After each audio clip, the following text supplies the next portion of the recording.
저희의 경쟁사는 처음 창업 때부터 오비 맥주죠. 저는 꼭 대량 생산, 대량 판매가 수익을 낸다고 생각하지는 않아요. 그래서 소맥용 맥주보다는 그 자체로서 어떤 완전성이 있고 맛있고 또 임팩트도 있는 그런 맥주를, 그런 라거를 만들고 싶어요. 안녕하세요. 저는 어메이징 브루잉 컴퍼니의 대표를 맡고 있는 김태경입니다. 저희 어메이징 브루잉 컴퍼니는 2016년도에 성수동에서 창업을 한 수제 맥주 전문 스타트업입니다.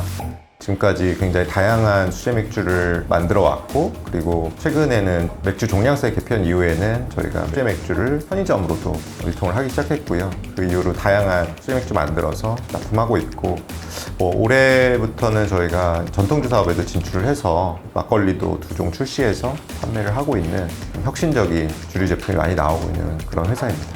수제 맥주와 일반 맥주의 차이는 사실은 크게 중요하지 않고 또 구분하기도 되게 어려워요. 그 수제 맥주란 이름은 사실은 마케팅적인 용어라고 그냥 해석을 하시면 좋을 것 같고요. 저희 회사는 이제 홈브루어 출신들, 그러니까 집에서 맥주를 취미로 만들어 마시던 커뮤니티 사람들이 많이 모여서 처음에 생긴 회사였어요. 그런 친구들을 많이 인커리지 해가지고 자기가 만들고 싶은 걸 만들어 보게 하고, 그것들이 실제로 상업적으로 팔리는 걸 봄으로써 이 친구들이 굉장히 보람을 느끼게 하는 그런 구조였고요. 이게 그 예전에 지금 돌아가신 넥슨의 김정주 회장님이 넥슨을 처음에 창업할 때 대학교나 이런 데서 게임 만들고 싶어 하는 동아리들이나 컴퓨터 학과 출신들을 뽑아서 되게 여러 팀을 회사에 만들어서 그들끼리 서로 경쟁도 하게 하고 자기가 만들고 싶은 게임을 막 만들어 보게도 하는 그런 시스템으로 처음에 창업을 하셨다라는 이야기를 제가 들었는데, 그게 되게 감명 깊었거든요. 그래서 그런 걸 좀 많이 벤치마킹을 해서 시작을 하게 됐죠. 말씀을 드리면 2015년 정도에 좀 법이 크게 바뀌어서 그 이전까지는 수제 맥주 회사를 만들더라도 외부 유통이 되게 어려웠어요. 그래서 그 이전에는 하우스 맥주라고 그래서 일종의 레스토랑 안에서만 판매하는 형태로 많이 됐었는데, 실제로 유통 면허를 갖고 있는 회사가 국내에 한 2-3개도 안 됐거든요. 그런데 2015년에 이제 소규모 제조 면허라고, 저희가 소규모 맥주 제조 면허에 대한 법이 좀 크게 한번 바뀌어서 그 이후로는 이제 브루펍을 만들면 그 제품을 인근에 유통을 할 수 있게 바뀌었어요. 사실 그게 저가 창업을 결심하게 된 되게 결정적인 이유였고, 그때 이제 대부분의 그 이전까지는 면허를 받기도 어려웠고 공장을 크게 지어야 됐기 때문에 이런 브루어리들이 서울 외곽이나 지방에 많이 있었거든요. 근데 저는 좀 차별화로 생각을 했던 거는 서울 도심 한가운데 짓자라는 거. 그 도심 한가운데 짓기 때문에 너무 대형화해서 지을 순 없고, 오히려 초소형화를 해서 아주 작은 규모로 한번 만들 때 맥주가 200리터밖에 안 나오는 아주 소형으로 만들면 되게 작은 양을 다양하게 만들 수가 있거든요.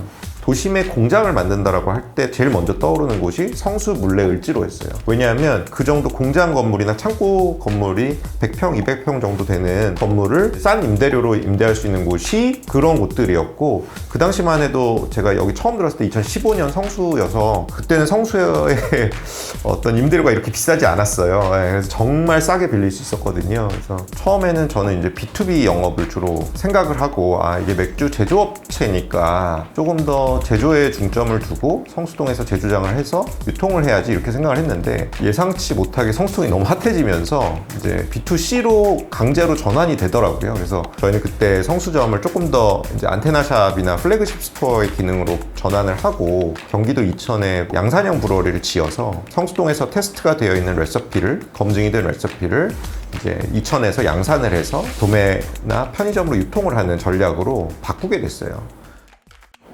저희의 경쟁사는 처음 창업 때부터 오비 맥주죠. 네. 그러니까 사실 저희는 수제 맥주, 수입 맥주, 대기업 맥주의 구분은 사실 우리끼리만 의미가 있지 소비자 입장에서는 아무 의미 없다고 생각하거든요.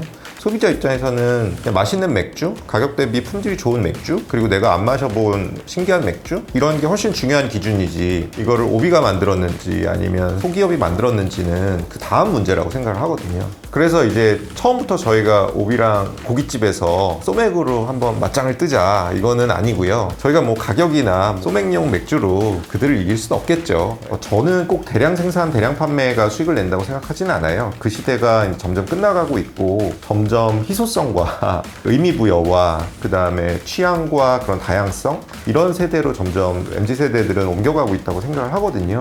원소주만 봐도 백화점 한 군데에서 팝업에 소셜미디어를 퍼부으니까 전 국민적인 인지도가 생기잖아요. 아무튼 사람들이 맥주를 많이 마시는 장소는 어디일까? 이런 생각들을 저희는 앉아서 많이 하거든요. 그래서 거기에 특화되어 있는 맥주들을 계속 만들면서 사실 처음부터 이제 한복판에서 빵 이렇게 복도를 하는 것보다는 그들이 갖고 있는 그라운드의 주변부부터 슬금슬금 이렇게 저희가 잠식해가면서 이들에게 어떤 공포감을 주는 이런 전략이 훨씬 좋은 것 같아요. 저희 회사 내부에는 배치 사이즈가 되게 다양하게 만들 수 있는 브루어리 시스템이 4가지가 있어요. 무슨 얘기냐면 맥주마다 어떤 이게 어느 정도에 팔릴 수 있는 제품인지에 따라서 되게 매니악하고 니치 마켓인 것부터 시작해서 되게 대중적인 것까지 맥주는 되게 다양하거든요. 그런데 어떤 회사는 예를 들어 큰 회사는 이제 큰 제품밖에 못 만들죠. 뭐 예를 들면 묽은 라거라든지 그리고 또 너무 작은 회사는 너무 작은 제품밖에 못 만드는데 저희는 좀 포트폴리오를 구성할 수 있다는 게 되게 큰 차별화 포인트고요. 그러다 보니까 저희가 최근에 많이 하는 거는 커스텀 맥주를 많이 만들어요. 이런 것들은 대기업이나 이제 큰 외국계 회사들은 못하는 플레이죠. 네, 한국에 있는 뭐 작은 호텔이나 골프장에까지 맞춤 맥주를 만들어줄 수는 없을 거 아니에요, 그들이. 저희는 그런 것들을 모두 소화할 수 있고 그만한 풍부한 레시피를 보유하고 있다는 점, 그런 것들이 이제 굉장히 좀 차별화 포인트라고 할 수 있을 것 같아요.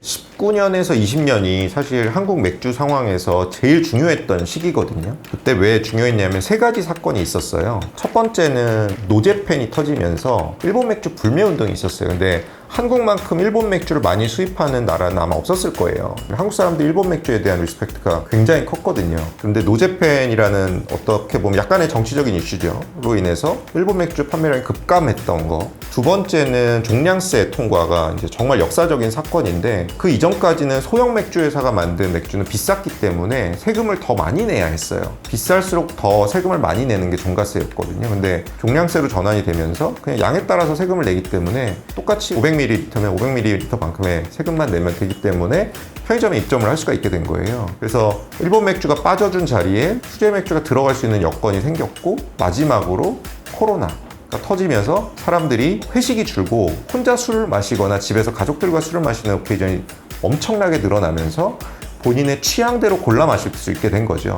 그렇기 때문에 늘 마시던 소맥을 타서 다 같이 한 종류로 20명이 마시던 상황들이 줄고 내가 집에 가면서 편의점에서 내 취향대로 사 마실 수 있는 상황이 더 늘어나서 사실은 지금 2021년, 2022년에 좀 수제 맥주들이 여러분들이 너무 신제품이 많이 나와서 지겹다라고 할 정도까지 일이 벌어진 거예요. 이게 불과 2년도 안 되는 시간 만에 1년 반 만에 일어난 일이에요. 그동안 얼마나 이 시장이 이제 억눌려 있었는지를 알 수가 있고 그래서 저희도 매출의 대부분은 마트와 편의점 중심으로 증가를 했어요. 20년, 21년, 22년이. 그 시장이 매년 1.5배씩 커져요. 수제 맥주 시장은. 그거는 그냥 지난 10년간 그랬거든요. 수제 맥주 시장이 커질 수밖에 없다고 생각하는 이유는 사람들이 소득이 증가하고 또 여가 시간이 늘어나고 또 1인 가구나 가족 중심 단위로 조금 더 가족이 소분화되고 그러면서 회식 문화도 다 같이 모여서 부장님이 따라주는 걸 다 같이 마시는 게 아니라 내가 마시고 싶은 걸 마시는 쪽으로 변화하고 있잖아요. 그런 상황에서는 한 종류를 많이 싸게 만드는 회사가 유리할까? 아니면 여러 종류를 조금 만드는 회사가 유리할까? 저는 이 시스템이 훨씬 유리하다고 생각하고 저희 같은 회사가 이미 많이 생기고 있거든요. 그리고 그런 회사들이 더 좋은 제품들을 내면 낼수록 시장은 성장할 것이고요. 이미 그런 일들이 영국이나 미국에서 지난 20년 동안 벌어졌어요. 그래서 저는 이런 게 계속 될 거라고, 이런 시장의 진화가 계속 될 거라고 강하게 믿고 있고요. 그리고 규제도 조금씩 풀리고 있어요. 그래서 예전에는 이제 5개 영업이라고 해서 테라스에서 맥주 마시는 게 불법이었는데 지금은 허가제로 바뀌었거든요. 근데 여러분들이 이제 뭐 좋은 경치에 뭐 이런 데 가서 맥주를 드신다면 저는 의심의 여지 없이 한두 개를 먹더라도 좋은 거라고 생각하거든요. 옛날처럼 소주 타 먹는 게 아니라. 그렇기 때문에 시장은 점점 반드시 성장할 것이다. 이렇게 믿고 있고요. 전체 주류 시장은 커지지도 않고 작아지지도 않고 그대로예요. 저보다 윗세대 분들이 요즘 애들은 술을 안 마셔 라고 하시는데 제가 그러면 말씀드려요. 당신이랑 안 먹는 거고 자기들끼리 먹거나 혼자 먹고 있다. 왜냐하면 술 시장이 그러면 작아져야 될 것 같잖아요. 근데 작아지지 않아요. 단 어디로 이제 전환이 되고 있냐면 아까 말씀드린 다양성 주류, 와인이라든지 온라인 판매가 되면서 정말 융성하고 있는 전통주, 박재범의 원소주 같은 전통주스럽지 않은 전통주부터 저기 명인들이 만든 전통주까지 다 전통주잖아요. 다양성이 구현되고 있는 거거든요. 그런 식으로 좀 다양성 문화로 이게 점점 전환이 되는 거지 시장이 성장하지도 감소하지도 않는다. 한국의 주류 시장은. 지금은 뭐 시장이 워낙 안 좋아서 IPO에 대한 생각은 전혀 안 하고 있고요. 이번 불황은 정말 좀 자본 시장에서부터 시작이 되고 있어서 생각보다 오래 갈 것 같은 느낌이 저는 좀 들고요. 그래서 지금은 IPO 같은 어떤 겉으로 보여지게 찬란한 그런 이야기보다는 내실을 다져야 될 때인 것 같아요. 당분간은 저희는 매장을 막 늘리거나 그럴 것 같진 않고요. 성수점에 조금 더 집중을 할 것 같고 매장은 동시에 이제 저희의 대표 브랜드인 첫사랑 이거에 대한 마케팅 지원을 지금까지는 한 번도 못 해줬기 때문에 좀 더 많은 분들이 첫사랑을 드실 수 있도록 홍보 마케팅 하는 거 그거에 좀 더 힘을 쏟을 것 같고 저희가 최근에 대만 세븐일레븐에 진라거, 서울숲, 노을 3종을 이제 수출을 하기 시작했어요. 그래서 그걸 기점으로 이제 수출도 조금 더 과감하게 할 생각이고, 그다음 홍콩이나 중국이나 이런 데도 수출이 좀 되고 있고, 호주도 일부이긴 하지만 작은 수입사들이 이제 가져가는 형태이긴 하지만 호주 마켓에도 좀 팔리고 있어서 일단은 아시아의 좀 인근 국가들 중심으로 조금 더 판매를 해볼 것이고요. 그리고 더 뭐 큰 시장이 기회가 오면 또 안 할 이유가 없겠죠. 다양성 세대를 위한 주류 회사. 이게 저희가 생각하는 비전이에요. 그래서 획일성과 생산성과 효율성 중심의 사람들을 위한 맥주 회사가 있었잖아요, 과거에. 지금 세대 바뀌었는데 이 회사들이 여전히 1등을 하는 건 너무 이상한 일이다. 새로운 역량을 갖고 새로운 비전을 갖고 새로운 가치관을 가진 주류 회사가 1등을 할 거다라고 강하게 믿고 있고 그게 저희 비전이고요. 다양성 세대를 위한 술은 무엇인가? 크래프트 맥주가 대표적인 그런 다양성 술이라고 생각을 했고 전통주는 온라인 판매가 허용이 되면서 정말 다양성이 본물 터지고 있어요. 그래서 그걸 보면서 제가 이걸 꼭 해야 되겠다라고 생각을 하게 됐고 뭐 언젠가는 저희가 뭐 와이너리는 없지만 해외 와이너리 같은 것도 하나 사서 와인도 만들어 볼 수 있지 않을까? 뭐 20년 후, 30년 후가 될 수도 있지만 그런 꿈도 꿔보고 있어요. 그래서 저희가 생각하는 건 어쨌거나 다양성 세대를 위한 종합주류 회사 그게 저희가 생각하고 있는 저희 브랜드의 가치라고 볼 수 있고 그래서 다양성과 취향 이런 것들을 제가 계속해서 말씀을 드리는 겁니다. 어메이징 브루잉 컴퍼니는 한국 술 문화를 혁신하는 회사이다.